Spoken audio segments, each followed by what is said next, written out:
Children, हम हमारा history part का 3rd चैप्टर पढ़ रहे थे। उसमें द सर्कल ऑफ जस्टिस के बारे में पढ़ेंगे। इन द 13th सेंचुरी फ़कीर ए मुदफ़्फ़र wrote a king can not survive without soldiers, यानी कि 13वीं शताब्दी के अंदर फ़कीर ए मुदफ़्फ़र ने लिखा है कि जो राजा है वो अपने सिपाहियों के बिना जीवित नहीं रह सकता।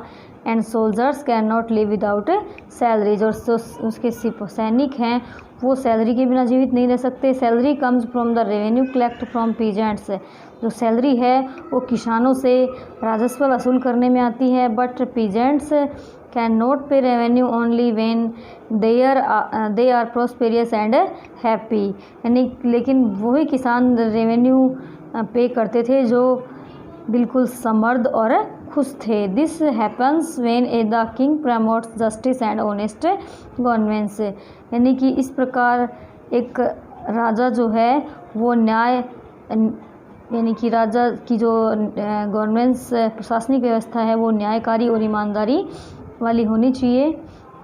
डिविजन्स ऑफ द एम्पायर, साम्राज्य का विभाजन। The empires was divided into सूबाज और provinces which were further divided into 6, यानी कि जो राजा का जो साम्राज्य था वो सूबों और प्रोविंसों के अंदर बटा हुआ था।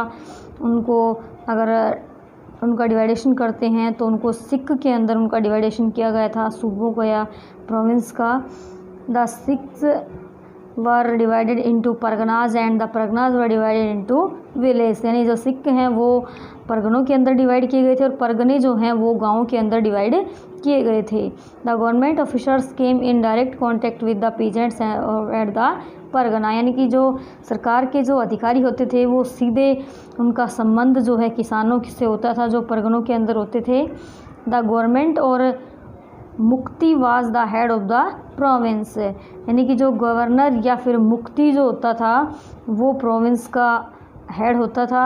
The Sikdar was the head of the Sikh, और सिख का जो मुखिया होता था वो सिकदार होता था। The amil was the head of the pargana, और एमिल जो है वो परगना का हेड होता था।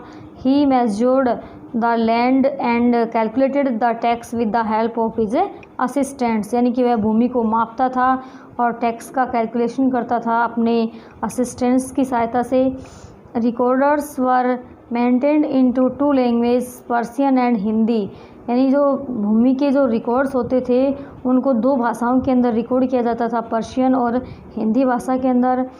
खुद द लैंड ओनर्स एंड मुकदम्स the village headman were the 2 most important officers of the village, यानी कि गांव के अंदर जो खुद होते थे और जो लैंड ओनर्स जमींदार और विलेज हेडमैन जो होता था वो मुकदम कहलाता था। ये मुख्य अधिकारी होते थे गांव के अंदर। Patwari the accountant maintain the records of the land, यानी पटवारी जो होता था वो भूमि का लेखा जोखा रखता था। Crops and taxes be to be paid, यानी कि किस व्यक्ति ने कितना टैक्स पे किया है, किस प्रकार की फसल पैदा हुई है, इन सब का यानी कि मेंटेन करता था। Land cultivators, the sultan largely depended on land revenue for the payments of salaries of his officers, maintenance of the army and to construct buildings, यानी कि सुल्तान जो होता है वो मुख्यतया भू राजस्व के ऊपर ही निर्भर करता था कि किस प्रकार से अपने अधिकारियों को सैलरी देना है, मेंटेनेंस अपनी आर्मी की देखभाल करता था, या फिर भूमि का ये जो बिल्डिंग्स होती थी उनको कंस्ट्रक्शन करवाता था। तो इस सब के ऊपर वह जो लैंड रेवेन्यू है उसके ऊपर ही डिपेंड करता था। The village peasants performed farming, यानी गांव के जो किसान होते थे वो सिर्फ फार्मिंग कृषि करते थे। खुद्स एंड मुकदम्स were owners of the large tracts of land, यानी खुद्स और जो मुकदम होते थे वो बड़ी भूमि के मालिक होते थे। The poor peasants had small plots, यानी जो गरीब किसान होते थे उनके पास भूमि का छोटा सा टुकड़ा होता था।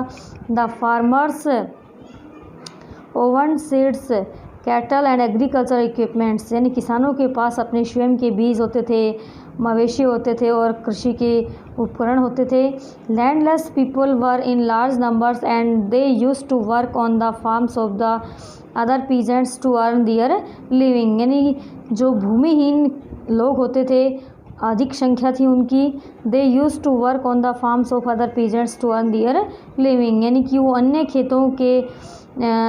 किसानों के खेतों में कार्य करते थे अपनी आजीविका कमाने के लिए।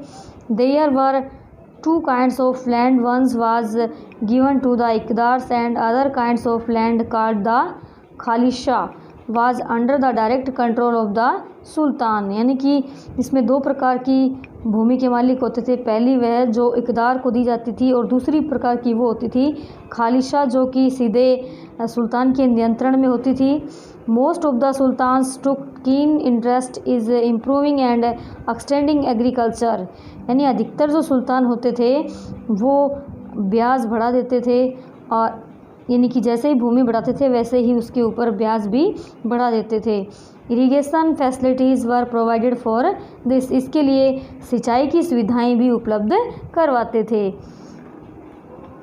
कैनल्स एंड क्रॉप्स, यानी नहरें और फसलें। The biggest known network of canals in India until the 19th century was build during the reign of Firoz Shah Tughlaq, यानी कि जो कैनल्स का जाल है, जो सबसे बड़ा जाल है 19वीं शताब्दी तक जो माना जाता है वो फिरोज शाह तुगलक ने बनवाया था। The length of the longest canal without which connected Sutlej with Hansi town was 200 kilometre, यानी सबसे ज़्यादा लंबाई वाली जो नहरें हैं जो सतलुज नदी से जुड़ी हुई हैं, हांसी जो कस्बा है उससे 200 किलोमीटर। सेवरल स्मॉलर कैनल्स वर ऑल्सो बिल्ट, छोटी छोटी अन्य जो नहरें हैं उनका भी निर्माण किया गया। According to Ibn Battuta the farmers obtained two harvest in 1 year by sowing both the kharif autumn crops as well as the rabi spring crops, यानी कि इब्न बतूता के अनुसार किसान जो है वो मुख्य रूप से एक साल के अंदर 2 फसलें बोते थे, खरीफ और दूसरी रबी की फसलें। खरीफ की जो फसल है वो ऑटम सीजन में बोई जाती थी, जबकि रबी की जो फसल है वो स्प्रिंग सीजन के अंदर बोई जाती थी। Crops mainly included rice, wheat, gram, pulses, barley, sugar cane and sesame, यानी फसलों के अंदर मुख्य रूप से चावल है, गेहूँ, चना, दालें, जौ, गन्ना और सीसेम उगाया जाता था। Certain varieties of mangoes and black grapes were also produced, यानी निश्चित जो विविधता वाली फसलें हैं जैसे कि आम है, काले अंगूर हैं, इनका भी उत्पादन किया जाता था। Wells were the sources of irrigation for most of the farmers, जो कुएँ होते थे वो मुख्य रूप से किसानों के लिए सिंचाई का एक स्रोत होते थे। Mohammad Tughlaq provided loans to the peasants to dig well, यानी मोहम्मद तुगलक ने किसानों को कुएँ खोदने के लिए लोन भी उपलब्ध करवाया था। एट सेवरल पैलेसेज बावलीज वर ऑल्सो बिल्ट, अनेक स्थानों पर बावड़ीज़ का भी निर्माण करवाया गया। Steps were made in such manners that one could reach right to the water, यानी बावड़ियों के अंदर जो सीढ़ियाँ हैं उनका भी निर्माण करवाया गया ताकि सही तरीके से हम पानी तक पहुँच सकें।